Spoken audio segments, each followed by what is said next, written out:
Subscribe करें और bell दबाएं ताकि कोई खबर रह न जाए।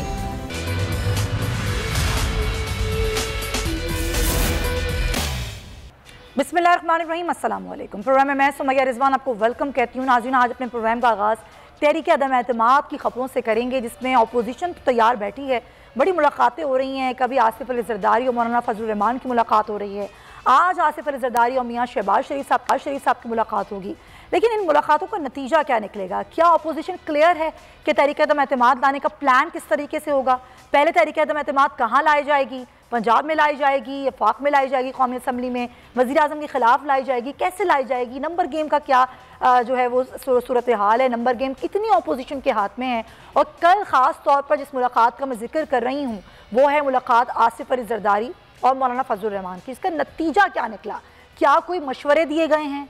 क्या किसी बात पर कोई इत्तेफाक हुआ है? क्योंकि 27 फरवरी से पीपल्स पार्टी का लॉन्ग मार्च शुरू हो रहा है, फिर 23 मार्च को PDM का लॉन्ग मार्च है, तो क्या ये दोनों एहतजाज मिलकर नहीं हो सकते हैं? इसी पर पता बात कर लेते हैं। हमारे नुमात हैं सिद्दीक साजिद, पहले उनसे खबर लेते हैं, फिर इस पर डिस्कशन का आगाज़ करेंगे। सिद्दीक, कल जो मुलाकात हुई उसका कोई नतीजा निकला? किसी बात पर इत्तेफाक हुआ? कोई मशवरे दिए गए आपस में?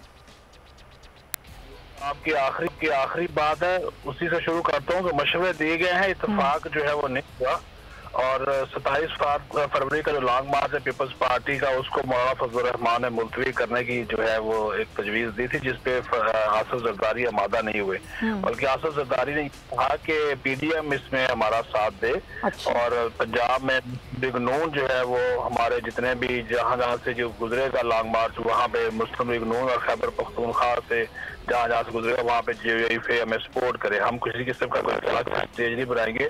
जिस कंटेनर पे बिलावल भुट्टो ज़रदारी और क़यादत सवार होगी वो मुख्तलिफ शहरों से गुजरता हुआ चला जाएगा। इसके ऊपर मौलाना फजलुर रहमान ने कहा कि अलग अलग लॉन्ग मार्च करने से अपोजिशन की तकसीम का तासुर जाएगा। तो जिस पर ज़रदारी ने कहा कि इसी वजह से मैं चाहता हूँ कि आप हमारी सपोर्ट करें। अच्छा। और हमारे लॉन्ग और उन्होंने आसिफ ज़रदारी ने यह दावा किया फजलुर रहमान से मुलाकात के दौरान कि हमारे लॉन्ग मार्च के बाद आपके लॉन्ग मार्च की नौबत नहीं आएगी, क्योंकि इसके लॉन्ग मार्च के बाद ही हम अदम एतमाद की तहरीक पेश कर देंगे। ओके, यानी कि जो तहरीक अदम एतमाद है वो उसके बाद ही स्टार्ट हो जाएगी। तो पीपल्स पार्टी का मौक़िफ़ बड़ा ज़रूरी है, इस पर बात करेंगे। साजिद, बहुत शुक्रिया आपका। सर मुतरा साहब हमें ज्वाइन करें। हसन साहब, बड़ी अहम मुलाकातों में तो आप भी शरीक रहे। ज़रा पहले मैं लॉन्ग मार्च से बात कर लेती हूँ, फिर मुलाकातों पर आती हूँ। 27 फरवरी लॉन्ग मार्च का शेड्यूल भी आ चुका है पीपल्स पार्टी का, लेकिन मौलाना साहब ये समझते हैं कि फ़िलहाल आप लोगों को मौक़िफ़ कर देना चाहिए, क्योंकि इससे अपोजिशन के मुनक़सिम होने का तासुर जाता है। तो क्या पीपल्स पार्टी गौर करेगी इस पर? देखिए जी, हम इससे पहले जो है वो कैटेगोरिकली बात कर चुके हैं और कह चुके हैं कि हमने जो लॉन्ग मार्च अनाउंस किया है हम उसकी डेट आगे पीछे नहीं कर सकते, क्योंकि उसमें आप देखें दिन ब दिन जो महंगाई है, लॉन्ग मार्च के ऐलान के बावजूद इमरान खान साहब जो है वो महंगाई में बदस्तूर इजाफा करते जा रहे हैं। पेट्रोलियम मसनूआत की कीमतों में, बिजली की कीमतों में, और जब ये चीजें महंगी होती हैं तो हर चीज महंगी हो जाती है। तो इसलिए अब नागुज़ीर हो चुका है, हम इसमें एक लम्हे की देर ताख़ीर नहीं कर सकते। और ये लॉन्ग मार्च मेरे ख्याल में तमाम अपोजिशन को इस पर इत्तेफाक करना चाहिए और इसी को कामयाब करना चाहिए। अगर पीपल्स पार्टी का लॉन्ग मार्च कामयाब हो जाता है तो इसका मतलब है तब सारी अपोजिशन कामयाब होगी, इस मुल्क की अवाम कामयाब होगी।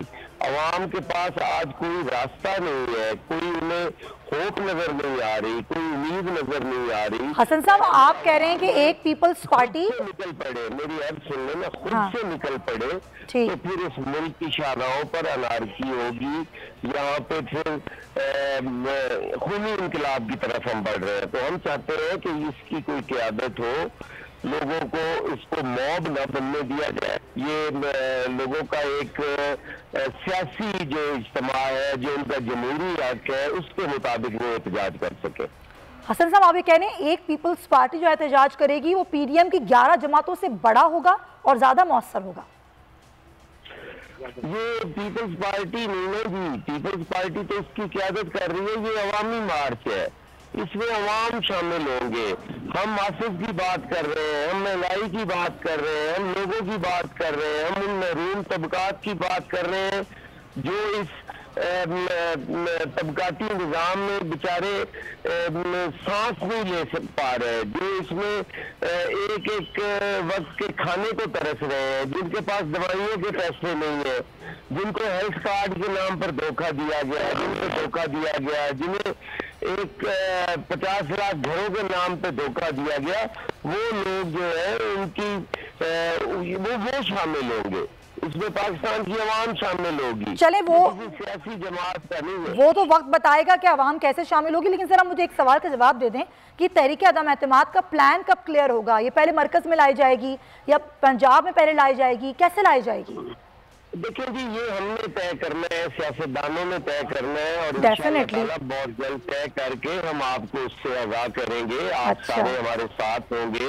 अच्छा। आप पहले भी जमहूरियत की बहाली के लिए हरावल दस्ता रहे हैं, आइंदा भी आप ही होंगे, लेकिन थोड़ा सा सब्र करें ना, ये फैसला हमने करना है, आपने सिर्फ उसको अनाउंस करना है। डेफिनेटली खबर ही मैं जानना चाह रही हूँ, आप ही फैसला करना है, और ठीक है आप हमारे साथ ही रहिएगा। जरा ज़ाहिर तरीन जो कि अभी फिलहाल बड़ी खबरों में है कि क्या तरीन ग्रुप साथ देगा, ऑपोजिशन क्या क्या नहीं देगा। जो खुफिया मुलाकात जिसके आप खुद आ गई है कि हाँ जी ये खुफिया मुलाकात हुई है जहांगीर तरीन की और मियाँ शहबाज शरीफ की, उससे निकला क्या है, क्या कोई ऑफर दी गई है जहांगीर तरीन को, उसी पर हम बात करेंगे।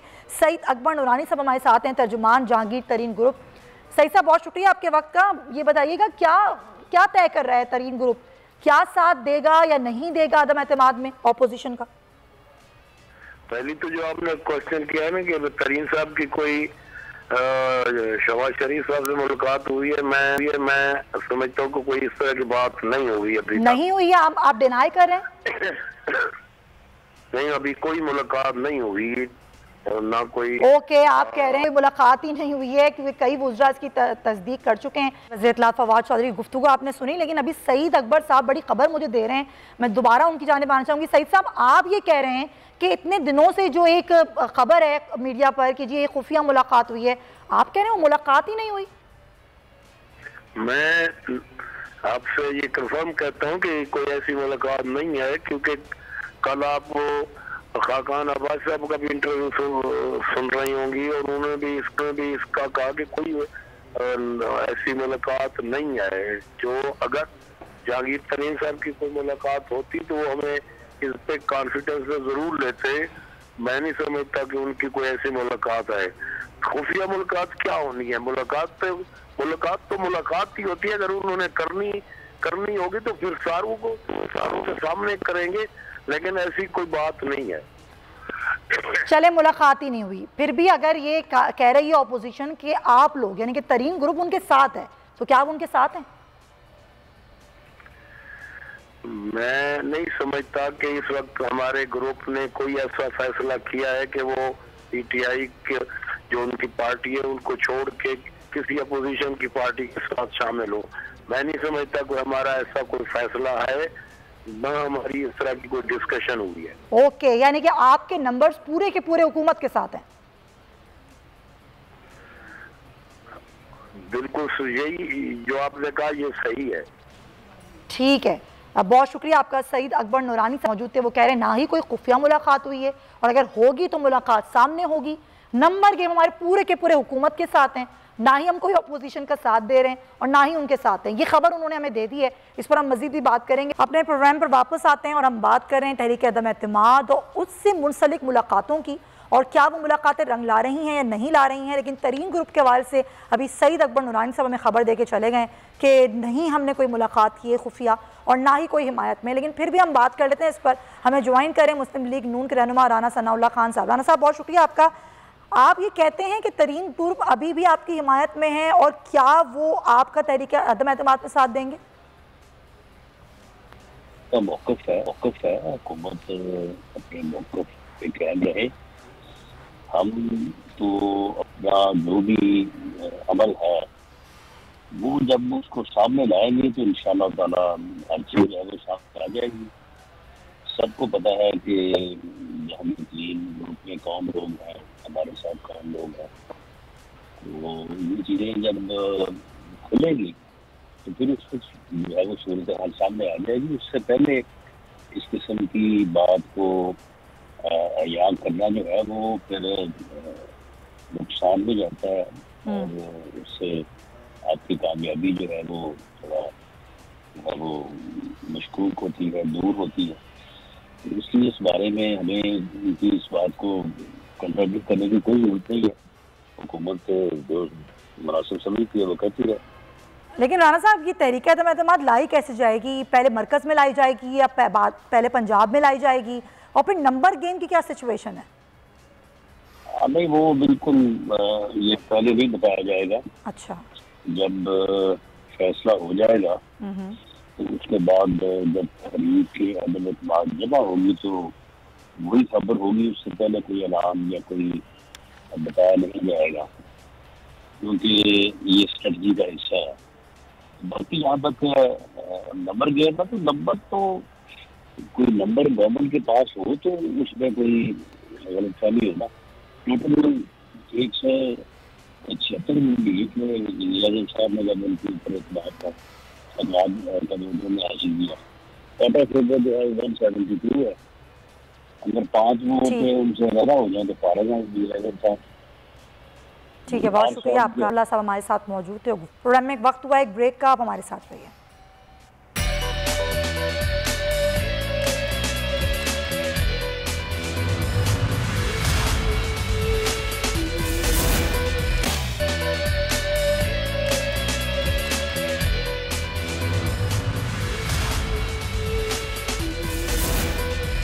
वेलकम बैक नाजरीन। हम बात करेंगे वज़ीर आज़म के दौरे रूस की, जो कि कल से शुरू हो रहा है। और हम ज़रा बात कर लेते हैं रूस और यूक्रेन की जो एक तनाज़ा है और जो टेंशन वहाँ पे चल रही है सरहदों पर, ज़रा उसकी बात कर लेते हैं। तो बिल आखिर जिसका दुनिया को खौफ था वही हुआ। अमेरिका और दीगर मगरबी ममालिक की पेशगोइयाँ दुरुस्त साबित हुई और 2 माह से जारी तनाज़ा अब शिद्दत पकड़ गया है। रूस ने यूक्रेन पर हमला कर दिया है। बैनुल-अक़वामी मीडिया के मुताबिक रूस की फ़ौज यूक्रेन के अंदर दाखिल हो चुकी है। ना सिर्फ ये, बल्कि यूक्रेन के 2 मशरक़ी शहरों पर कब्जा भी किया जा चुका है। अमेरिका और दीगर मगरबी ममालिक ने रूस से मुतालिक पहले ही खदशे का इजहार किया था कि वो हमला कर सकता है। रूस के रवैये के पेश नज़र अमेरिका, बरतानिया और दीगर यूरोपीय ममालिक ने रूस को खबरदार कर दिया था कि अगर रूस जंग की तरफ गया तो खामोश नहीं रहा जाएगा। रूस को मुआशी पाबंदियों का भी सामना करना पड़ेगा। इब्तदाई तौर पर रूस की जानिब से आलमी बरादरी की पेशगोइयों को गलत करार दिया गया और ये कहा गया कि अमेरिका की दिली ख्वाहिश हो सकती है, वो चाहते हैं कि ऐसा हो। अगर टाइमलाइन पर हम एक निगाह दौड़ाएं तो ये तनाज़ा तकरीबन 2 माह कबल शुरू हुआ, जब यूक्रेन को नेटो इत्तेहाद में शामिल होने का फैसला किया गया। रूस ने अमेरिका से ये मुतालबा किया कि सबसे पहले जो नेटो यूक्रेन से अपनी फ़ौज को वापस बुलाए और अपनी मुदाखलत को बंद करे। दूसरा ये कि कोई भी मुल्क जो माजी में सोवियत यूनियन का हिस्सा रह चुका है उसे नेटो इत्तेहाद का हिस्सा ना बनाया जाए। अमेरिका ने रूस के इस मुतालबात पर कोई मुस्बत जवाब नहीं दिया और कहा कि हम नेटो की ओपन डोर पॉलिसी के मुताबिक काम कर रहे हैं। दूसरी जानिब अमेरिका यूक्रेन को दिलासा देता रहा कि हमले की सूरत में रूस के खिलाफ सख्त कार्रवाई की जाएगी। अमेरिका की जानिब से रूस को भी यह पैगाम दिया गया है कि अमेरिका या यूक्रेन या फिर नेटो की फोर्सेस रूस पर हमले का कोई इरादा नहीं रखती हैं और यूक्रेन को सहारा बनाकर रूस पर कोई भी हमला या कार्रवाई नहीं की जाएगी। ताहम रूस किसी भी दलासे या पैगाम को खातिर में नहीं लाया और अपने मुतालबे पर बरकरार रहा। अगर हम देखें तो रूस ने यूक्रेन से मिलने वाली सरहद पर 2 माह कबल ही फौजी दस्ते और टैंक्स भेज दिए थे। इब्तदाई तौर पर यह तादाद 1 लाख के करीब थी नाजरीन, जो कि हालिया दिनों में 1,90,000 के करीब हो गई। रूस के हमले के बाद जो आलमी बरादरी है उसकी जानिब से अब रद्दअमल भी सामने आ रहा है। बरतानिया, अमेरिका, यूरोपीय यूनियन की जानिब से रूस पर पाबंदियों का ऐलान किया गया है और अक़वाम मुत्तहिदा का इजलास भी बुलाया गया है। जबकि चीन, जो कि रूस के मुतालबात का हामी था, वो रूस के हालिया इक़दामात की मुखालफत कर रहा है। पाकिस्तान की जानिब से भी इस तनाज़े पर अपना मौक़िफ़ सामने आया है। वज़ीर आज़म ये कहते हैं कि वो किसी भी फरीक की सियासत का हिस्सा बनना नहीं चाहते हैं। जिस तरह मैंने बताया कि वज़ीर आज़म कल रूस पे दौरे पर जा रहे हैं और एक तरफ दुनिया रूस के ख़िलाफ़ हो गई है। अब इन हालात में पाकिस्तान क्या करे? क्या इस टाइमिंग में वज़ीर आज़म को रूस के दौरे पर जाना चाहिए था? क्या ये दौरा पाकिस्तान के लिए मुफीद साबित होगा? और वज़ीर आज़म इन मामलों को ठंडा करने में क्या किरदार अदा कर सकते हैं, इसी पर हम बात करें। साबिक़ एम्बेसडर हैं जमील अहमद ख़ान साहब, उनको हम वेलकम कहते हैं। जमील साहब, बहुत शुक्रिया आपका। कैसे हैं आप? ठीक हैं? Thank you very much for having me in your show. Jameel साहब, सबसे पहले हम टाइमिंग की बात कर लेते हैं। जब इतनी टेंशन चल रही है रूस और यूक्रेन को लेकर, तो क्या वज़ीर आज़म को अपना दौरा रखना चाहिए था या फिर मौखर कर देना चाहिए था? जी, अभी तक तो क्योंकि एयर स्पेस बंद नहीं हुई है, बहरहाल ये टेंशन अगर कोई और वेस्टर्न कंट्री होता, चाहे वो रूस का एलाइज़ क्यों ना होता, वो इन खदशात और ख़तरात को देखते हुए यकीनन अपने दौरों को पोस्टपोन कर देता। लेकिन पाकिस्तान के लिए एक चैलेंजिंग मामला था और प्राइम मिनिस्टर का वहाँ जाना इन ख़तरात के बावजूद जो उनकी कॉन्फ्लिक्ट चल रही है, ज़ाहिर प्राइम मिनिस्टर को तो ख़तरा नहीं होना चाहिए और ना होगा कोई, क्योंकि उसके तो सारे मेजर लिए जाते हैं।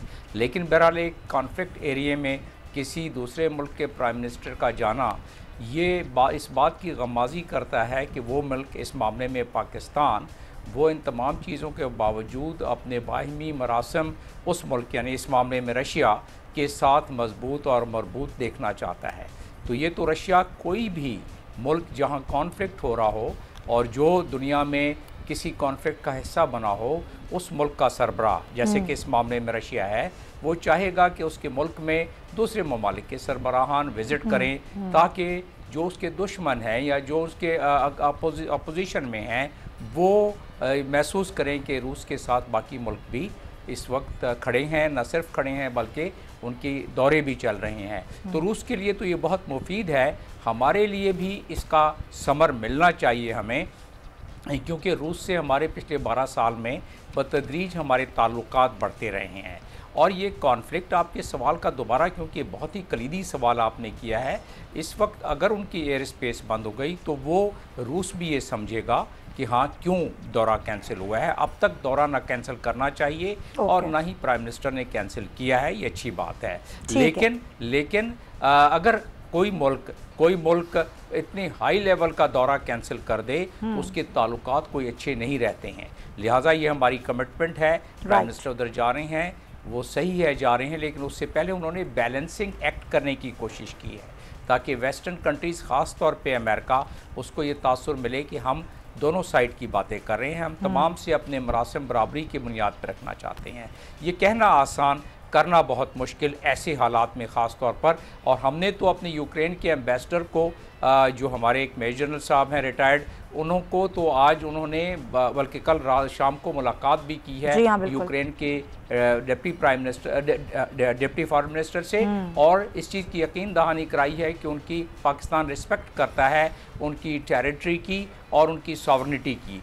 तो वो तो आपने देख लिया कि दो इलाकों को, बागियों के दो इलाकों के जो कि रशिया के सपोर्टेड थे, उसको पुतिन ने एक्सेप्ट कर लिया है, उनको रिकग्नाइज़ कर लिया है। तो इसका मतलब ये है कि वो उसको जेन्युइन समझते हुए अपना असर वहाँ कायम कर लिया। अब जिस तरह जमील साहब आपने खुद कहा, रुख निकलता है, राइट, जिस तरह आपने खुद कहा कि फ़िलहाल तो बड़ा बैलेंस एक्ट कर रहा है पाकिस्तान, लेकिन उस बैलेंस एक्ट को मज़ीद सस्टेन कैसे किया जाएगा? क्योंकि जब रूसी टीवी को इंटरव्यू दिया वज़ीर आज़म ने, तो उन्होंने कहा कि हम चाहते हैं कि इस मसले का कोई हल निकले, रूस और यूक्रेन बातचीत से मसले का हल निकालें।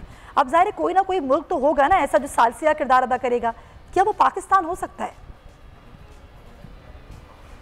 ये इतना बड़ा तनाज़ा है कि एक तरफ नेटो के 27 ममालिक और दूसरी तरफ पाकिस्तान। मेरी ये तमन्ना है, मेरी ये दुआ है, मेरा ये ख्वाब है कि पाकिस्तान की अहमियत इंशाअल्लाह आगे चल के इतनी हो जाए कि ऐसे मामलात में वो मीडिएटर के तौर पर कोई काम कर सके। फ़िलहाल तो हमारी वो सूरत हाल नहीं है, हमें हकीकत पसंद होना चाहिए। जो कोई भी मुल्क उतना ही फ़ाल और कारगर होता है इन मामलात में, इंटरनेशनल पॉलिटिक्स में, जितना कि वो अपने मुल्क में ख़ुद स्ट्रांग होता है। हमारी अगर मईशत अच्छी होती, हमारी सियासत अच्छी होती, हमारी चीज़ें अगर यहाँ बेहतर होती जिस तरह, तो उसमें हमारी मजबूती बाहर भी होती। हमसे उनका मफाद जुड़ जाता। अभी हमसे दूसरे ममालिक का मफाद कम और हमारा उनसे ज़्यादा है। लिहाजा आपके सवाल का एक लाइन में जवाब ये है कि इस वक्त ये थ्योरेटिकली डिप्लोमेटिक लैंग्वेज के लिए तो ये काफ़ी बेहतर है, ठीक है, लेकिन प्रैक्टिकली और अगर डिप्लोमेसी को करीब से मुशाहिदा किया जाए तो उस लिहाज से तमाम तनाज़ुर को जहन में रखते हुए महसूस नहीं होता कि हम इसमें कोई किरदार अदा कर सकेंगे, माँ सिवाय इसके कि पुटिन को एक मॉरल सपोर्ट मिल जाएगी कि एक मुल्क का सरबराह इधर आया है। और ख़ास तौर पे पुटिन के जो 25 मिलियन मुसलमान हैं, 25 मिलियन बहुत स्ट्रॉन्ग मुसलमान हैं, उनको एक मैसेज जाएगा कि पुटिन कितना खैर ख्वाह है। और दुनिया OIC के तमाम कंट्रीज़ को, जिसमें कि बड़ी प्यारी डिप्लोमेसी पुटिन कर रहा है आजकल मिडल ईस्ट में, पहले उसका रशिया का नामो निशान नहीं था, अब रशिया हर जगह छाया हुआ है, वो उसमें मज़ीद उसको दवाम मिलेगा मुस्लिम कंट्रीज़ में कि वो इस्लामोफोबिया के हवाले से, वेस्ट की जो मुस्लिम्स के हवाले से जो एक्शंस चल रहे हैं, उसमें वो दिल जीतने की काफ़ी हद तक कोशिश उसकी जो है कामयाब होती नज़र आ रही है। और इमरान खान ने तो उसकी बड़ी तारीफ़ की और यही वजह है कि उनको दावत मिली और वो यही वजह है कि ये दौरा जो है ये इसको किया गया, इस वक्त बनाया गया। जी ठीक है, ये तो हो गए आपसी ताल्लुकात और पाकिस्तान के जो स्ट्रेटेजिक ताल्लुकात हैं, इस पर बात हो गई। लेकिन ज़ाहिर है अभी पाकिस्तान की जो मईशत है बड़ी ख़राब सूरत हाल से गुजर रही है। वज़ीर आज़म बड़े पुरुम्मीद हैं कि बड़ी सरमायाकारी होगी, ख़ास तौर पे एनर्जी सेक्टर में बड़ी सरमायाकारी रूस करना चाहता है। और यहाँ पर मैं ज़रा गैस स्ट्रीम पाइपलाइन का जिक्र करना चाहूँगी, इस पर 2015 में दस्तखत हुए थे, $2.3 अरब इसकी लागत है। अब उस पर असर 9 बात की जाएगी और अगर उस पर बात हो जाती है तो क्या आपको लगता है कि वाकई उस पर काम भी हो पाएगा? और आगे जाके ज़ाहिर है हम बहुत बड़े एनर्जी क्राइसिस से गुजर रहे हैं, ख़ासतौर मौसम सरमा में हमारे मुल्क में एक बहुत बड़ा एनर्जी क्राइसिस आता है, तो उससे इस गैस स्ट्रीम पाइपलाइन मंसूबे से कितनी मदद मिलेगी?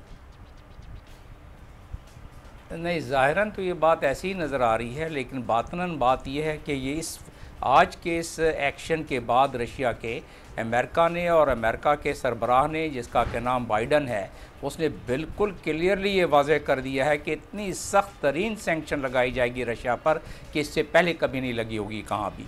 अगर वो सैंक्शन लग गई तो पाकिस्तान इस काबिल ही नहीं होगा। पहले भी हम सैंक्शन की वजह से ही इस पाइपलाइन को 1100 किलोमीटर की ये स्ट्रीम गैस पाइपलाइन जो है, जिसको कब का मुकम्मल हो जाना चाहिए था, वो सैंक्शन की वजह से नहीं हुई। और अब तो सख्त सैंक्शन मैं एक्सपेक्ट कर रहा हूँ कल तक लग जाएगी। तो ना हम ईरान से पाइपलाइन ले सकेंगे, सितम ज़रीफ़ी देखें। और प्राइम मिनिस्टर ने आज अपने इंटरव्यू में भी कहा, RT को इंटरव्यू देते हुए रशियन टेलीविज़न को, कि हमें सस्ती जो सबसे तो ईरान से मिलती है, काश के ईरान से भी सैंक्शन ख़त्म हो जाए ताकि हम उनसे गैस की पाइपलाइन बिछा सकें।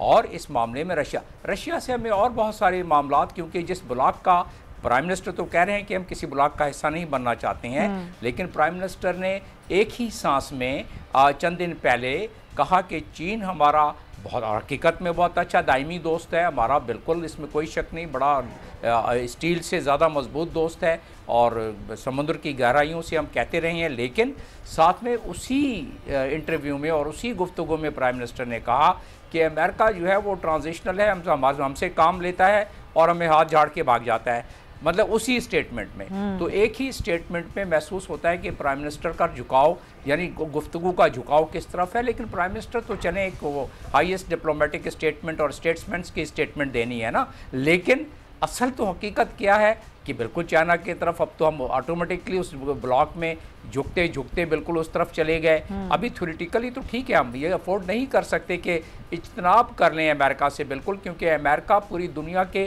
फाइनेंशियल सिस्टम को उसने जकड़ा हुआ है और अमेरिका से हमारा ट्रेड इस वक्त भी पहले दुनिया में नंबर 1 था, अभी दुनिया में नंबर 2 है। चाइना के अगर आप अभी लेटली चाइना नंबर 1 पे आ गया है, तो हम एकदम अपने आप को इज्तनाब नहीं कर सकते। तो हम कता उनसे बिल्कुल कता ताल्लुकी नहीं करना चाहिए और ना ही ये कोई डिप्लोमेसी की कोई अच्छी बात होगी। लेकिन इसकी ट्रांजिशनल जो फेज़ नज़र आ रहा है मुझे, जो ट्रांजिशन हो रहा है कि हम ना चाहते हुए भी या हम जो भी कर लें, लेकिन हम इस ब्लॉक का हिस्सा बनते जा रहे हैं और बन गए हैं और आगे जाके इसका मुकम्मल तौर पर इस ब्लॉक का हिस्सा बन जाएंगे। और प्राइम मिनिस्टर ख़ुद भी तो कहते हैं ना कि दुनिया में वही इलाके और वही लोग तरक्की करते हैं जो रीजनल बेसिस पर काम करते हैं। जैसे यूरोपियन यूनियन की मिसाल देते हैं प्राइम मिनिस्टर, और इस इंटरव्यू में भी इन्होंने दिया है जो कल इंटरव्यू दिया है। तो उस लिहाज से आप एससीओ के देख लें, रशिया भी प्राइम मिनिस्टर जा रहे हैं। रशिया ने 2017 में पाकिस्तान को भरपूर तरीके से मेंबर बनाने में सपोर्ट किया शंघाई कोऑपरेशन के लिहाज से। तो और फिर जब लेटली प्राइम मिनिस्टर के आप जो जॉइंट स्टेटमेंट देखें, और प्रेसिडेंट शी के और पुतिन के और प्रेसिडेंट शी के देखें तो आप देखें कि कितनी मुबासलत नज़र आती है इन सरबराहान के स्टेटमेंट में। तो ब्लॉक को हम माने या ना माने, हम अल्फाज की अदायगी में जो भी कुछ कहें, लेकिन हम बहरहाल इस ब्लॉक के हिस्सा तकरीबन बनते जा रहे हैं, बल्कि तकरीबन बन चुके हैं। लिहाजा ये दौरा उस लिहाज से भी मुफीद होगा। सिर्फ सैंक्शन की वजह से, अमेरिका की निज़ाम की वजह से, जो फाइनेंशियल सिस्टम है उसकी वजह से हमें उनसे कॉन्ट्रैक्ट करना मुश्किल हो जाएगा, इसलिए कि डॉलर्स ट्रांसफ़र नहीं हो सकेंगे। बिल्कुल, ये तो खैर ये रियलिटी है, इससे हम नजरें नहीं चुरा सकते कि पाबंदियाँ हैं। अगर ये पाबंदियाँ हट जाएँ तो ज़ाहिर है फिर हम अपनी फाइनेंशियली जो स्टेबिलिटी है उसको अपलिफ्ट कर सकते हैं, इस पर हम काम कर सकते हैं। लेकिन वज़ीर-ए-आज़म बड़े पुरुमीद हैं, वो कह रहे हैं सरमायाकारी होगी। अब 23 बरस बाद इतने टेंशन के माहौल में ये दौरा हो रहा है, इससे अगर हम मोटे मोटे अल्फाज में बात करें तो पाकिस्तान अपनी मईशत के लिए, अपनी सरमायाकारी के लिए क्या हासिल कर पाएगा जमील साहब? बिल्कुल हमें बॉर्डरिंग करना चाहिए। हम यूक्रेन से इस वक्त तकरीबन एक कसीर तादाद में हम ले रहे हैं, गंदम ले रहे हैं उनसे। वही रशिया और यूक्रेन दुनिया में सबसे ज़्यादा गंदम पैदा करने वाला मुल्क है। हमें इस तरह रशिया से बहुत सारी मशीनरी हम लेते हैं, रशिया से हमारे पास स्मार्ट डिफेंस इक्विपमेंट हमारे पास, यूक्रेन रशिया दोनों से। तो रशिया हमें, यूक्रेन को अगर हमारा साथ छूट भी जाए इस मामले में तो रशिया उसको कवर कर सकता है बायलैटरल लेवल पर, यानी बॉर्डरिंग लेवल पर। और हम रशिया को बाकी जो रशिया की जो ज़रूरियात हैं, खुराक में, कॉटन में, लेदर में, बहुत सारी और चीज़ों में, हम तो वो तो बॉर्डरिंग तो हम कर सकते हैं, लेकिन अगर हम उसको दुनिया के फाइनेंशियल निज़ाम के तहत अगर करें तो वो नहीं होगा। और फिर अमेरिका के एक ऐसे सख्त उसने अपने कानून बनाए हुए हैं, ट्रेजरी लॉज जो उनके बनाए हुए हैं, कि अगर कोई शख्स किसी सैंक्शन ज़दा कंट्री से कोई रिलेशन रखता है, तजारती ताल्लुकात, तो अमेरिका को ये हक हासिल है, उनके जो एक्ट बना हुआ है, कि वो उस मुल्क पर भी सैंक्शन लगा दे जो मुल्क, आपको याद होगा कि ईरान में तकरीबन दुनिया के 400 कंपनीज आई थी जब JOCB यानी कि जब न्यूक्लियर रिकॉर्ड मुकम्मल हो गया था, तो वेस्टर्न कंट्री के बहुत सारे ममालिक के कंपनीज आई थी। लेकिन जब अमेरिका ने सैंक्शन लगाया तो वो ट्रांजैक्शन नहीं कर सकते थे, सारे के सारों को अपना बिस्तरा लपेटना पड़ा और जाना पड़ा ईरान से। तो उसी लिहाज से अगर देखा जाए तो हम बॉर्डरिंग तो कर सकते हैं, यानी हम कुछ देंगे, कुछ उनसे लेंगे और बैलेंस हो जाएगा। जब आ जाएगा दुनिया का निज़ाम बीच में तो मुश्किल हो जाएगा। लेकिन अमेरिका उस सिलसिले में धमकी देता है पाकिस्तान जैसे मुल्क को और दूसरे ममालिक को भी, कि अगर आपने हमारे सैंक्शन ज़्यादा मुल्क से तिजारत की तो हम आप पर भी सैंक्शन लगा देंगे। तो फिर पाकिस्तान करे क्या? फिर हमारे पास ऑप्शन क्या है? हमें अफगानिस्तान की मदद भी करनी है, हमें अपने आप को भी देखना है, फिर हम ज़ाहिर चाहते हैं कि उस ब्लॉक का हिस्सा भी ना बने, और हम बन भी रहे हैं उस ब्लॉक का हिस्सा। तो फिर ऑप्शन क्या है पाकिस्तान के पास? क्या करें? वो सिर्फ ज़ुबानी जमा खर्च करता रहे? देखिए, नहीं, ज़बानी जमा खर्च नहीं, ये एक नेचुरल वे में जो स्विंग आ रहा है, उस स्विंग के तहत ये एक पूरा रीजनल ब्लॉक बनता जा रहा है। उस रीजनल ब्लॉक में इतनी ज़्यादा रिसोर्सेज और इतने ज़्यादा ज़राए हैं। चीन को अगर आप खाली ले लें तो उनकी जो इकॉनमी है 17.6 ट्रिलियन डॉलर की उनकी इकॉनमी है। दुनिया का नंबर 1 मैन्युफैक्चरिंग कंट्री है 2010 से, दुनिया का नंबर 1 ट्रेडिंग कंट्री है 2013 से। तो उस लिहाज से देखा जाए तो चीन की जितनी इकोनॉमिक ग्रोथ है वो और बाकी ममालिक मिला के, अब देखिए रशिया क्या कर रहा है। रशिया ने अपना जो अभी सैंक्शन लगाने के बाद उनको जो चीज़ें यूरोप में जाती थी, ख़ास तौर पे ऑयल एंड गैस, चाइना ने पहले ही 250 बिलियन का उनसे मुआहदा कर लिया है। पिछले दिनों जब पुतिन उधर गए हैं तो पुतिन उनको तो नुकसान उससे नहीं होगा। तो इसी तरीके से ये ब्लॉक अगर आपस में तिजारत करना शुरू कर दें तो अगर कोई सैंक्शन किसी मुल्क पर लगता भी है तो वो उस मुल्क पर कोई खास फर्क नहीं पड़ता, खास फर्क नहीं पड़ेगा। इस स्ट्रेटजी पे अमल किया जा सकता है। जमील साहब, वक्त की कमी है, बहुत शुक्रिया आपकी और आप हमारे साथ मौजूद थे, thank you so much. Programme के आखिरी हिस्से में नाजरीन बड़ी अजीब और गरीब खबर भी है और बड़ी तकलीफ दह खबर भी है जो कि फैसलाबाद से आ रही है, जहाँ पर नाजेबा वीडियो बनाकर ब्लैकमेल करने के वाक़यात बढ़ने लगे हैं। एक नौजवान की इसी तरह की एक वीडियो बनाई गई और उसको वायरल किया गया और मुतासरा नौजवान ये कह रहा है कि 3 रोज़ तक उसे हब्सा बेजा में रखा गया। क्या कोई कार्रवाई अब तक अमल में लाई गई है? कोई गिरफ्तारी की गई है? क्या सूरत हाल है? गुलाम अब्बास तनवीर हमारे नुमाइंदे हमारे साथ हैं, उनसे बात करते हैं। गुलाम अब्बास, इतने वाक़यात बढ़ गए हैं तो फैसलाबाद पुलिस ने कोई गिरफ्तारी अमल में लाई कोई कार्रवाई हुई अब तक? इस वाक़े 2-3 बड़ी बातें के मुल्क हैं तो शी में है कि उसका मसला है जिसके पहले भी कुछ पहले अमल में नहीं है। ये तैवश नामी जो ख्वाजा सरा है, इसने ये जो अब्दुर्रहमान नामी मुतासरा लड़का इसे बुलवाया और नौकरी का झांसा दिया है। और इसमें अहम पहलू ये है कि इसने इसे ऑपरेशन की भी ऑप्शन दी कि आपको ऑपरेशन करवा के आपको शीमेल बना सकते हैं। तो इस तरह के वाकयात में हुए हुकूमत ने अभी तक ठीक है, बहुत शुक्रिया आप। साथ ही नाज़रीन, प्रोग्राम का वक्त खत्म होता है। आपसे इंशाल्लाह कल मुलाकात होगी। अपना बहुत ख्याल रखिएगा। अल्लाह हाफ़िज़।